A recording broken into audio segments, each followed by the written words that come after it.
The only thing I have left to do for the last time on a television program, thank you and good night. That was the legendary David Letterman signing off from his iconic Late Show after 33 years behind the desk. Now he's back for the second season of his Netflix show. My next guest needs no introduction, and frankly, neither does he. Please welcome David Letterman.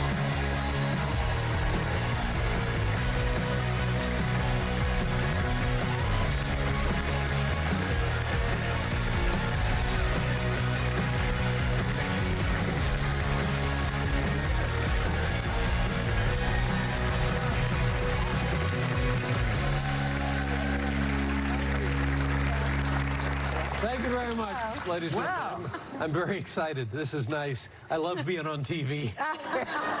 You feel nervous, Dave? You seem a little jittery. Yeah, I'm excited because I can't adjust the chair. These chairs are awful. They're awful. When you get to be my age, I'll tell you why. It's fun to be here, and thank you. Thank you, everybody. But I know people here that used to work on my show. Yes, yes. And so when I go visit people who are now doing much better than when I knew them, the last thing I want to do is come on and ruin their show. Yes. So the pressure is on me. Yes, thank you very much. The most important one is Brian Tedder, our Yes. MP. Oh, Very Brian Tedder. excited. Oh, my God, yes.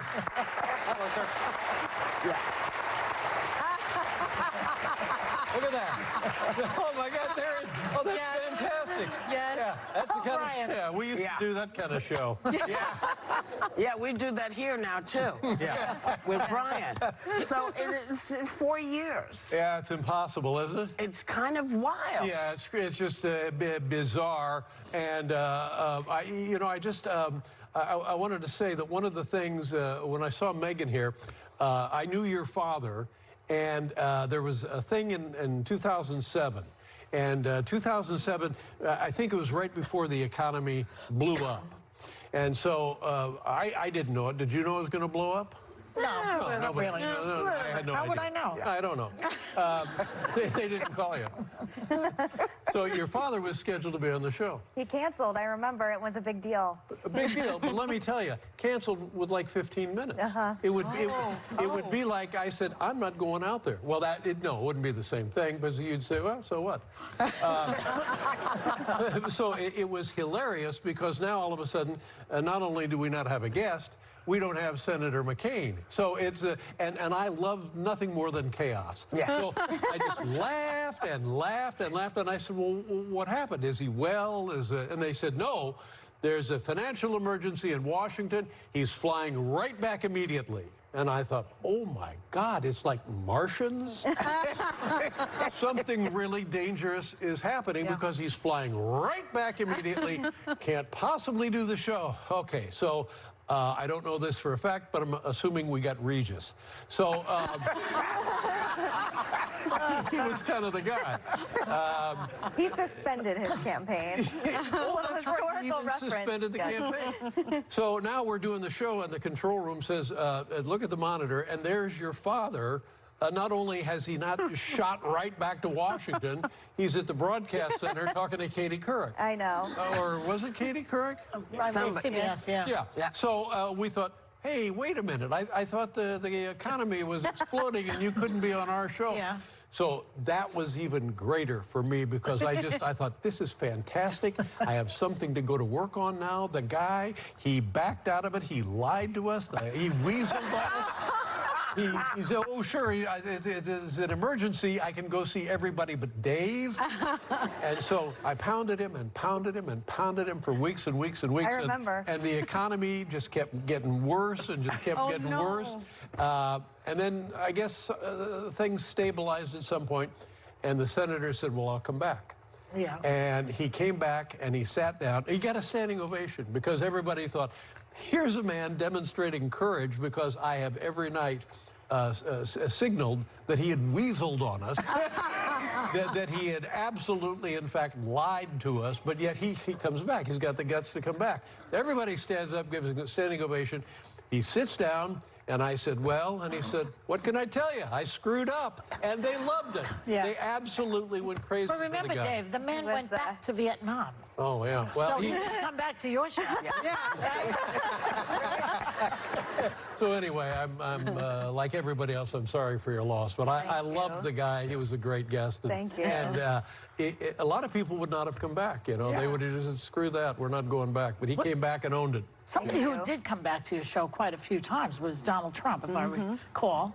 I mean, we've had him on this show a few times, and Howard Stern was on the other day going on about what a great guest he was. He wasn't that great a guest on this show, but he was a great guest to Howard. He was a great guest for us, too. There were two people that you could always count on. One was Regis, who I don't think anybody remembers. You remember a guy named Regis Philbin? We remember him. And the other one was Donald Trump. And I think Donald came on, and always, again, a standing ovation. Can you imagine that He now gave it to here? himself, though, right? And I would say, Donna, you must be exhausted all day evicting elderly widows. And he would laugh and laugh. laugh at it. Yeah, and I say, what are you doing? Are you wind tunnel testing your hair? And he would laugh and he would laugh. And he could take a joke then. He could take a punch pretty good. And I think he just liked being on TV. And he was an excellent guest. For somebody I could just beat up on. Yeah. And smack around and stuff. Didn't you show his tie one time? Yeah, the tie and stuff, and they were all made in China, and you could tell that he's just like a goofball, just like a bonehead. Well, an interview that you did with him in the late 80s is actually making the rounds again because he's lost, I think, $1 billion. He's one of the only people in history to have ever lost that much money. In this country. Really? In this country. Yes. And I think we have Only a one. billion. Yeah. Yeah, we have a clip of your interview. How much are you worth right now as you're sitting right here? Zero idea, David. Give us a figure that we might ponder here. You'll never get it out of me, David. You won't put a figure, just an imaginary Never have, figure? Never would. $1 billion. You're worth $1 billion? Perhaps. Perhaps. Perhaps. Perhaps. Are we the low side of perhaps or the high side?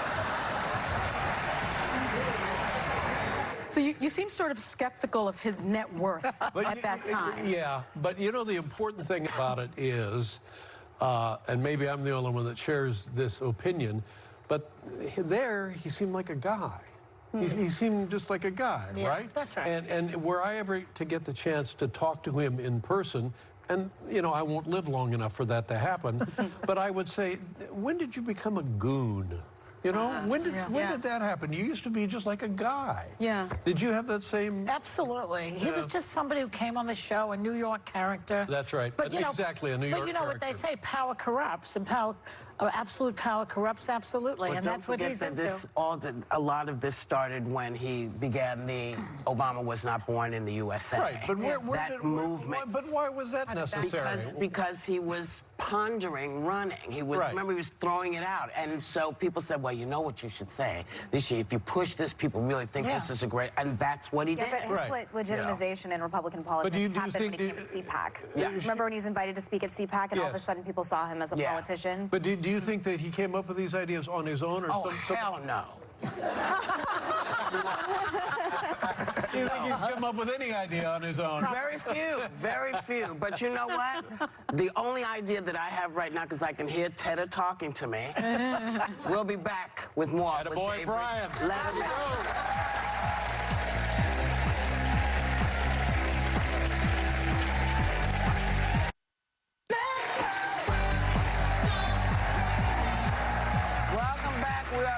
With David Letterman. Exciting.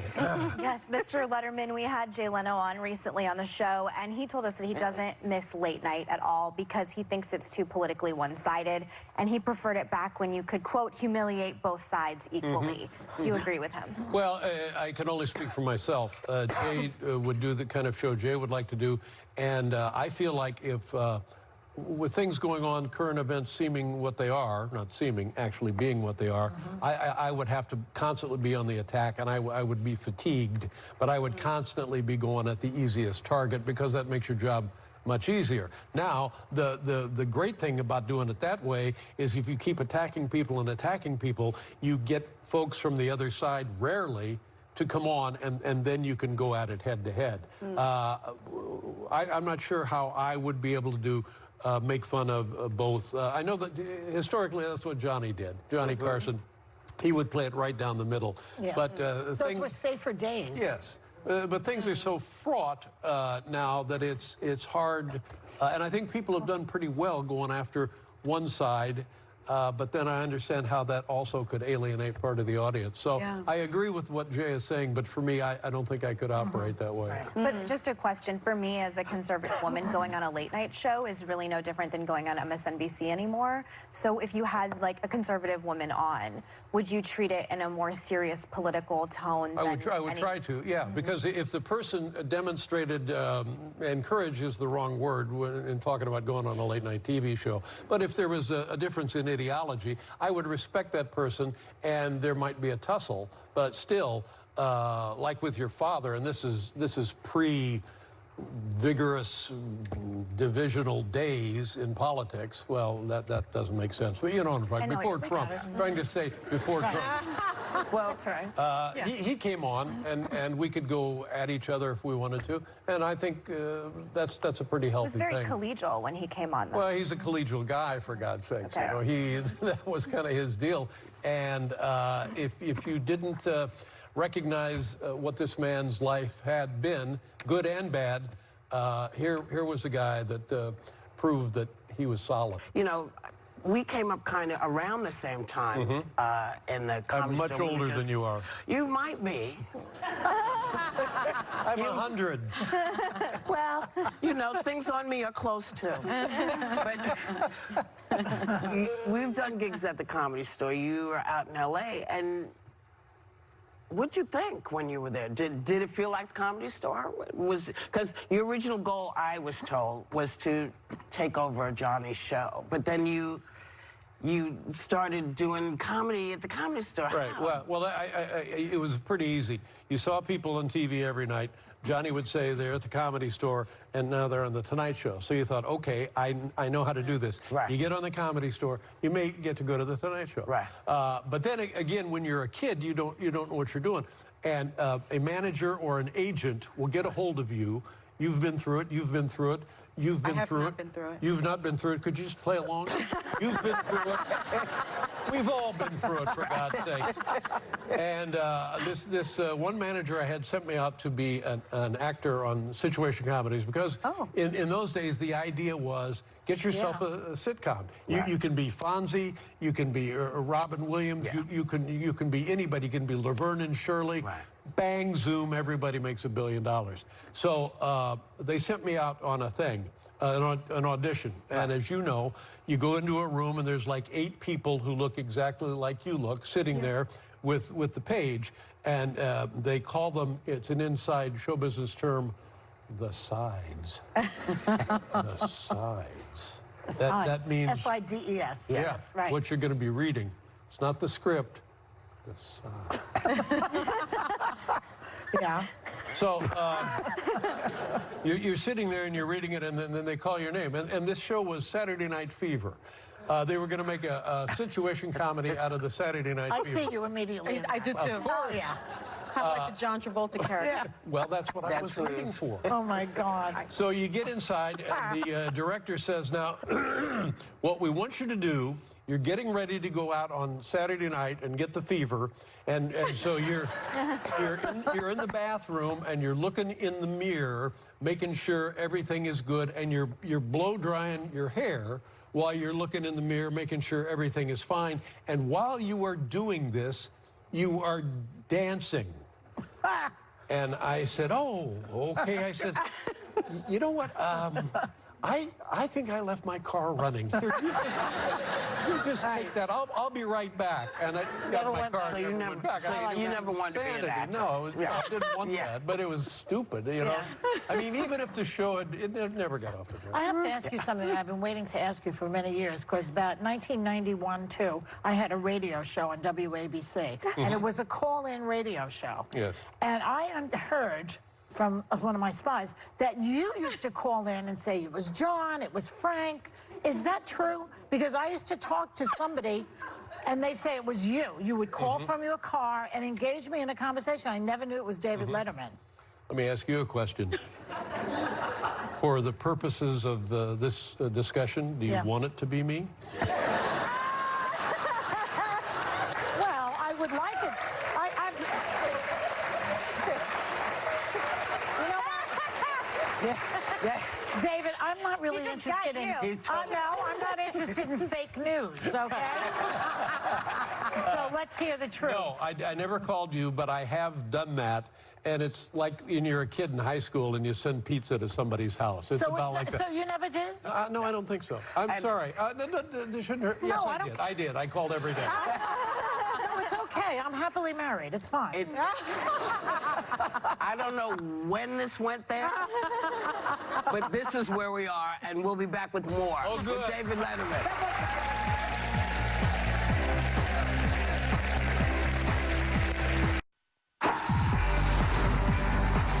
Letterman swag. That's fire. Kanye, how do I look? Do I look okay or do I look like, oh my God, what's he up to? Look like an artist. Oh, buddy. It's like when I used to work at the Gap, bro. You know? Show Tim your outfit. I dressed Dave. Yep. Really good. I know, I feel really good. We are back with David Letterman, and that was a clip from the new season of your Netflix series, My Next Guest Needs No Introduction. Yes. And Kanye styled you up. I liked Kanye. I didn't, I knew him a little bit from our old show, and that's about all I knew about him was that experience and his music. And then he and his wife and his family were so generous to us, and we got to know him, and what a great kid.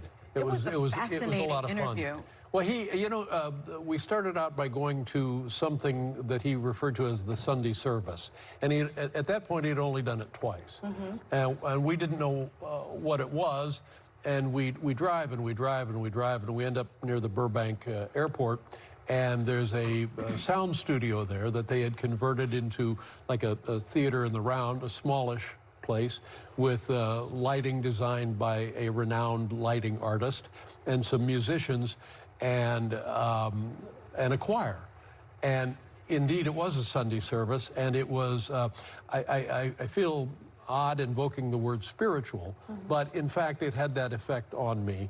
And the thing that I learned from it all, and the experience to a person involved in it, on the production crew and everybody in the audience, not a big audience, found it surprising and moreover moving. It was touching. You don't expect to find anything like that in Burbank, first of all, but that's another story.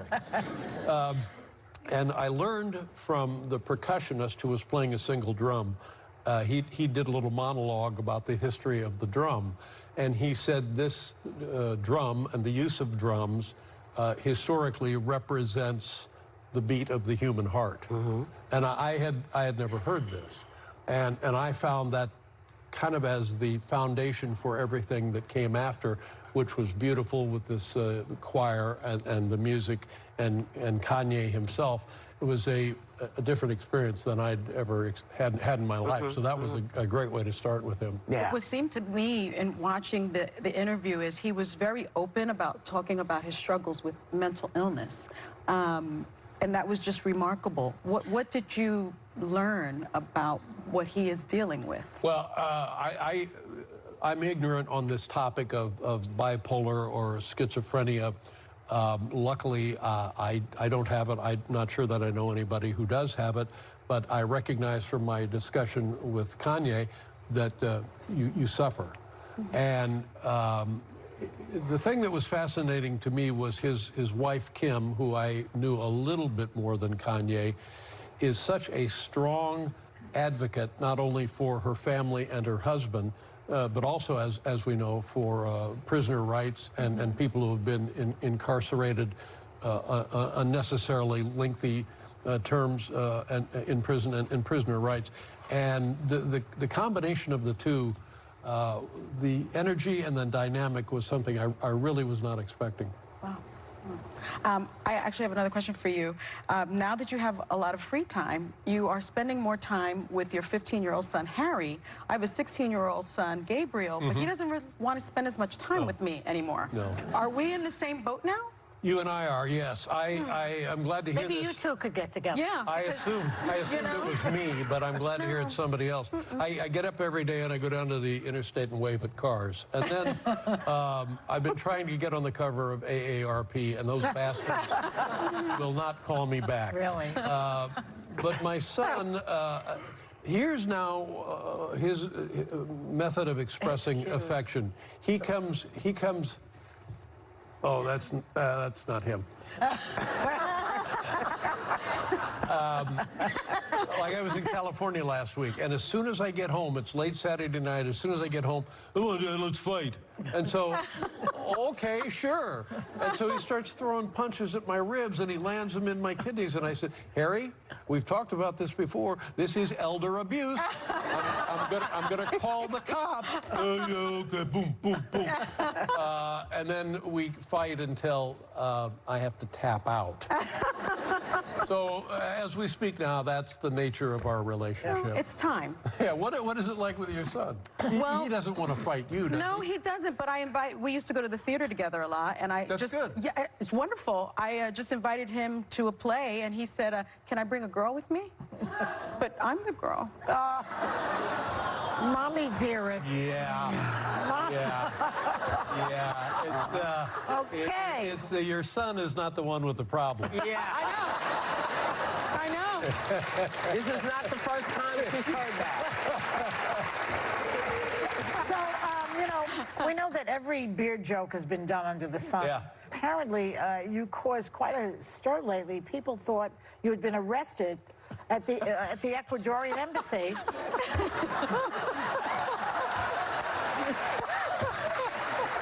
Wow. Yeah. That's great. I wish I had a nickel for every time I have been arrested at the Ecuadorian embassy. You know what's silly, and I think it, for people who have tattoos, the first 2 or 3 weeks you have a tattoo and you're in the shower, it must be, oh, yeah. And it was like that with the beard, and now I wake up and I forget I have it, and then I go look in the mirror and it's, oh my God. But I'm going for the old grizzled coot look. They say that you're doing it to keep yourself off of TV. No, I mean, the truth of it is, the second I got off TV, I went to an unnamed Central American country and had a full facelift. and I had a coupon, so I didn't get the full treatment. And it didn't turn out well, so I thought, what can I do but cover it up with a beard? So that's the truth. Yeah, that's the truth. Well, I shave every week. I know what you go through. Thanks to David Letterman. Season 2 of My Next Guest Needs No Introduction is now streaming on Netflix. It's very kind of you to have me. And it's a pleasure Nice to have see you you, at the David. table. Thank you very much. Absolutely. Thank you very much.